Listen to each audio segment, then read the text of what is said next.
right, welcome to another episode of One on One. We are joined by someone we've had on before, a good friend of mine, colleague, coworker, just all of the above, the digital guy, Sevag Sarkissian, our digital director. Welcome. Howdy. And Kathy, as always, my partner in crime. How are you? How are you? How are you guys doing today? Can't complain. It's starting to get a little chillier in Southern California. So, I guess it feels like summer's officially gone in November. What is it, like 79? No, we're actually in the high 60s right now. Okay, that is cool. Yeah. That is cool. And I don't know if it's for the placebo effect, but he's got the Yule log on in the background. We do. You guys can't see yes, it. We do. It's keeping us nice and warm. So we had Sevag on as one of our very first episodes to kind of talk the digital dance.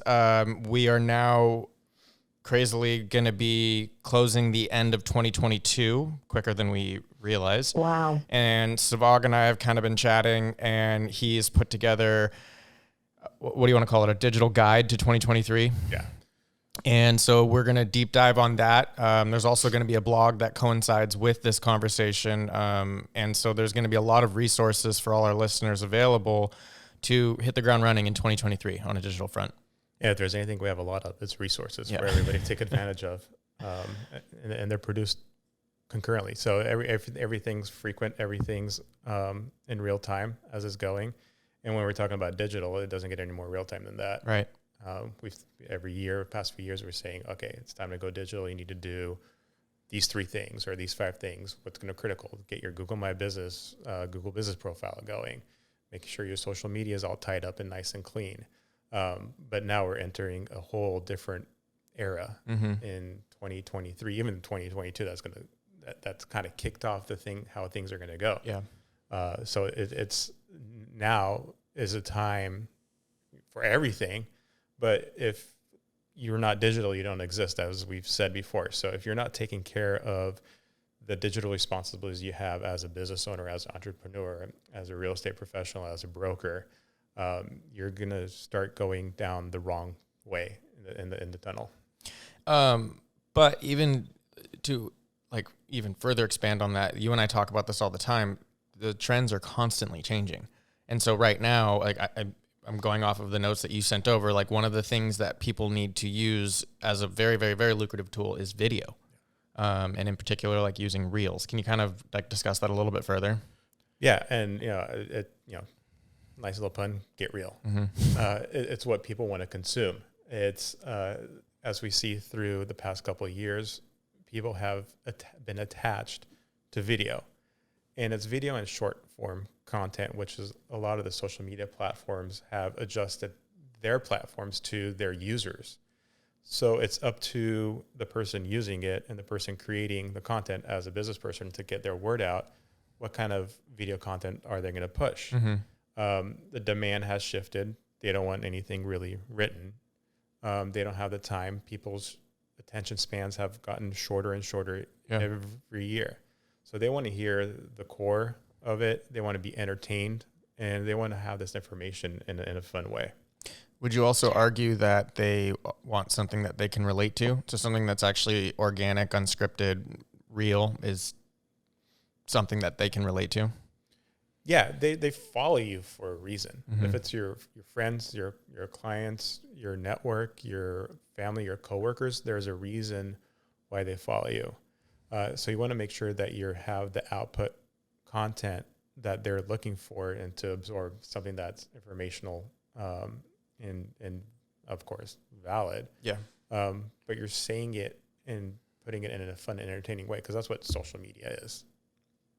And I think it's important that we stress embracing imperfection, because I think in our industry, we stress, it's such a double-edged sword. We stress you have to have the perfect photos of the house, and you have to have the perfect lighting, and everything needs to be staged, and everything needs to look just right. And is it true that for video, it's just the opposite? People want real. They want authentic. They want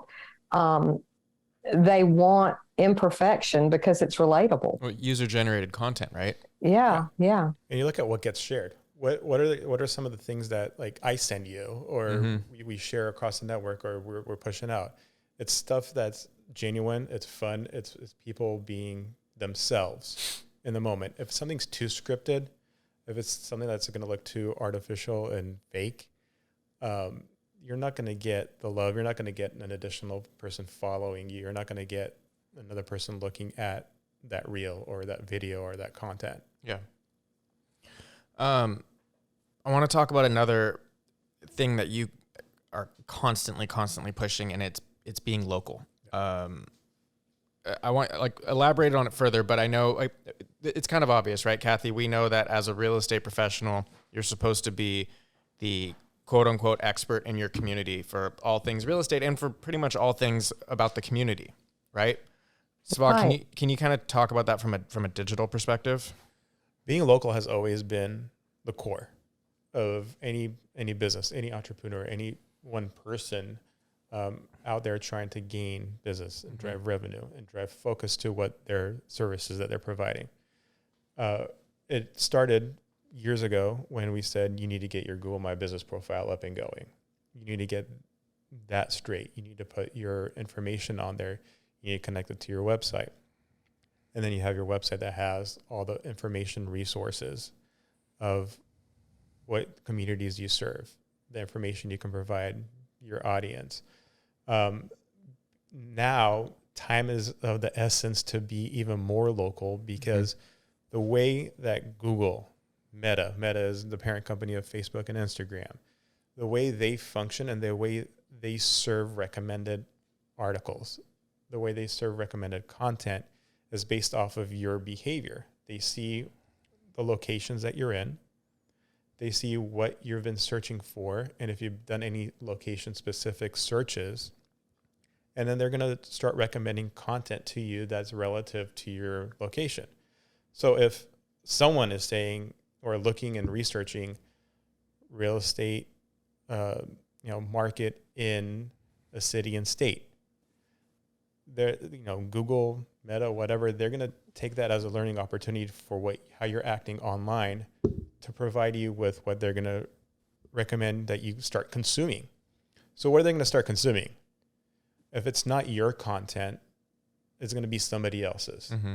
So take the time to produce that content, and whether it's been at summits, base camps, or workshops that we've had, I've stressed block off time to create that content. And you don't have to release it all at once, but have a repository, have a library of content where you can say, oh, great, this is a perfect opportunity to post this. It's about my local community.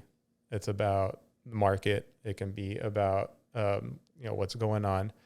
And if you run into an article that's from a validated and trusted source, you can put a couple words onto that and then reshare it. The average move is 8 to 14 miles. Did you know that in the U.S. Wow. Domestically, the average move when someone moves? So we think as realtors, we tend to think we need a referral base. Because people are moving into another state, into another city. Mm-hmm.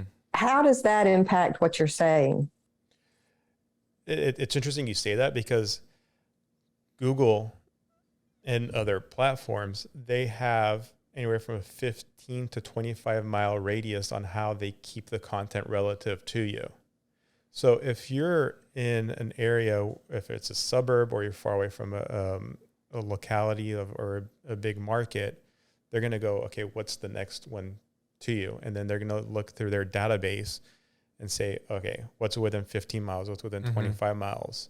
In a reverse situation, as a business, you can set your digital ads, you can your profiles to go out 15 miles. So that 8 to 14 mile statistic that you said, that all plays in together and meshes well when you're creating your digital strategy. So we've kind of been talking about this digital strategy, and I think we've been talking about it from using social media as your main tool, right, digitally. But also, and this is something that we offer to all of the agents at Realty ONE Group, is the OneSuite website. Right. I know we have a pretty good adoption rate of this, but we obviously want it to be 100% of our agents using it. So can you kind of talk about how lucrative that is as a tool? Well, if you're not using the OneSuite platform, my question is why? Yeah. What are you doing? What are you doing? Like, it's a Taylor Twellman moment. What are you doing? Right. Because everything's there. It's your digital hub. You can put your blogs on there. It has your listings. It has a feed. It's backed by corporate SEO. There's a lot of work going on in the back end to make sure that everything's being ranked properly on the tech specs of things. And if you're using it, I encourage you to keep doing the workshops to take it to the next level. Right now, it's a time where you could do that. There's no excuse not to. When I have some one-on-one talks with some people to go over their digital strategy, a lot of times I just hear excuses that they're setting that up as a blocker so they don't have to do it. There are resources out there where you can do it. There are learning opportunities in short snippets on how to function the OneSuite, add pages. Yeah. We're talking about posting blogs and being local. Post your content on there and then share that on your social media. Easy content to do it. So if you're not one of the people who are not using this OneSuite, you're focusing on the wrong things. You're going to drive your business in the wrong direction because this is your digital hub. You can put your social media profiles on there. You can post some of your YouTube videos if you have a YouTube channel, and extra credit if you do, because that is a big gainer for SEO. Yeah. And being in your local market, we talked about local content earlier, having a YouTube channel, putting videos about your location, even if it's a tour of the town, that's going to go a long way. Yeah. And you can post it on the OneSuite website. It's I know you always say make digital your thing, and we kind of set it up on a T-ball for these people, right? With OneSuite. Kathy, can you speak to other real estate brands, some of our competitors? Do they offer something like this? All brands have stuff. I mean, let me just be honest. I know that our adoption rate is almost 2.5 times. Adoption rate of product, OneSuite being one, is about 2.5 times the average. I think that's because, number one, we have very passionate people like Sevag who are speaking to it and who are teaching to it. I think another thing is because of the educational tools we have around it, which Sevag referenced as far as tutorials and assignment, and the support staff that we have through One Support and One University. We just have a lot of tools at your fingertips, and there is no reason for excuse. I mean, and I'm going to get personal and step on some toes, but it's like people who buy leads versus work in their sphere of influence. Right. You know, when you work outside of digital, it's like, let me work as hard as I can and not attain the success I need by not using what has been basically given to me. So, I mean, you know, back to the point, all companies have stuff. It's just we've got stuff better that's more easily adaptable more than adoptable. I think both. And it's a flexible platform too. Yeah. I mean, we talk about being local, and being local starts with being digital now. We have been in a digital age. And when you have stats like 89 to 91% of transactions start with a Google search. And how do you appear on a Google search? I had somebody come up to me at Basecamp and say, how can I start appearing for this city and state? Yeah. Well, produce the content and put it on your OneSuite site. They didn't have a OneSuite site. And they were like, okay, I'm going to go start implementing my OneSuite site. I'm going to go get it ready. But what's next? And there's, you can get a lot of ideas from a lot of places. The One Marketplace is a good place where we have a bunch of partners, and there's some partners in there that are specifically for digital. And even if it's just to get some rough ideas for them to plan it out and strategize, the time is now to do that. So you know what you're going to be getting into in 2023, and start that year off with a bang. Well, I think also, you just want to backtrack really quick. What you were saying is, yeah, so you build your website, right? You start creating really, really good content, but then it doesn't just stop there. It has to become part of your weekly routine. It has to become part of your business. And I think that that's something that really, really needs to be stressed. Yeah. Being disciplined, Yeah. And being structured and being organized. Have a plan. You have a plan for your business. I hope. You have, you're doing your homework to build your business plan. You're going through what you can sort of forecast and do. And you're looking at it saying, okay, how do I get there? And some people want to do shortcuts, and it's freaking right there on your lap. Like it's being handed to you on a platter where you can take it and use it as your hub, like your digital resource hub. And start networking online. Well, for everyone that's listening and watching right now, you can see and hear Sevag's passion. So please, if you are not using OneSuite already, please use it. Here's what I would recommend for the discipline part. We've got 6 weeks, maybe less than 6 working weeks until the first of the year. That's scary. Please don't start at January. Please don't start this plan January. And hope is not a plan. Intention is. I think, Sevag, to your point, you need to be very intentional with the actions you take. I would encourage everybody over the next 6 weeks, when you look at this, adopt one thing per week. You don't have to try to get to a mastery level overnight. Just if you implement one thing per week, by the first of the year, you will have a habit. You will have a system. You will have things in place. The only way to have a great Q1, Josh, we say this frequently, the only way to have a great Q1 is to finish strong. Yeah. Have a great Q4. So I think, Sevag, to your point, these kind of practices, just starting with the discipline, and if it's heavy lifting at first, just condition, just figure out how you can do it to make it work for you. And we talk about discipline, and Summit in 2022, we had Eric Thomas come out and talk about that and install the what we set up, like I said earlier, as blockers. And then it's like, why are you doing that? And you can. And then he went and had everybody say, you can, you must, you will. And this is something that you must and you will do if you want your business to succeed, if you want that growth.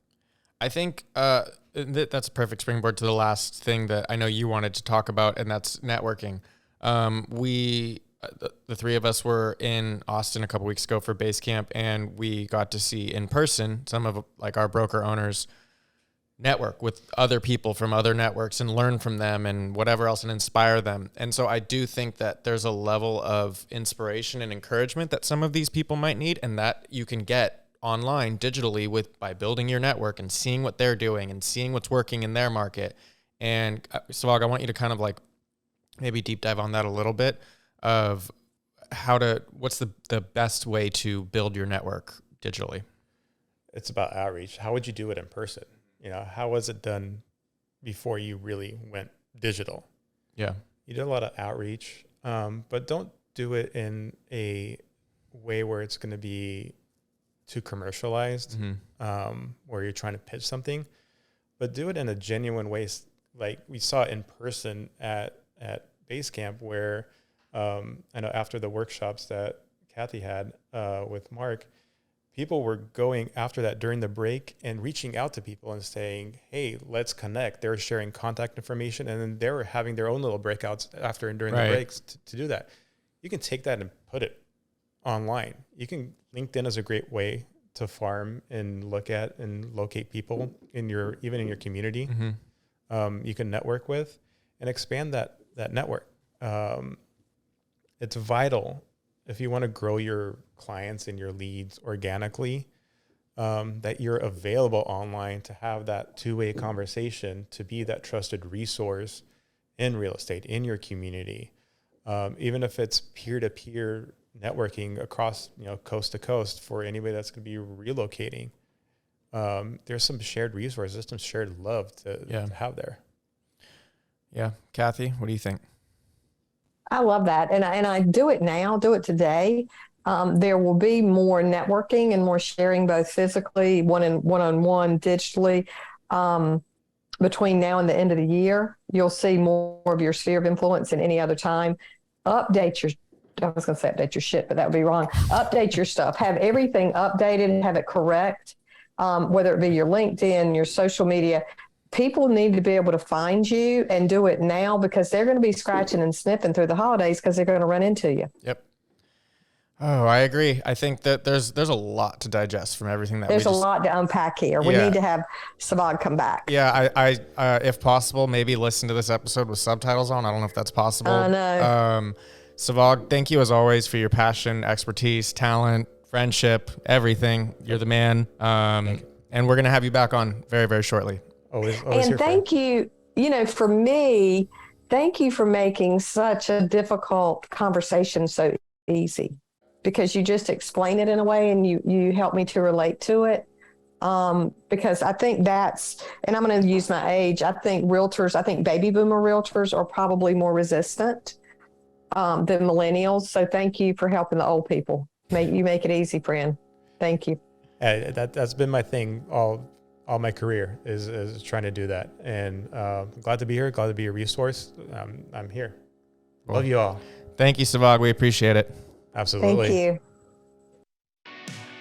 We thank you for joining us today on another episode of One on One, a Realty ONE Group podcast. We are powered by One.you and ask if you have suggestions, recommendations, or questions, please email learning@realtyonegroup.com. And remember, pay close attention to the details. Listen to understand, not respond, and always be a resource, not a sales pitch.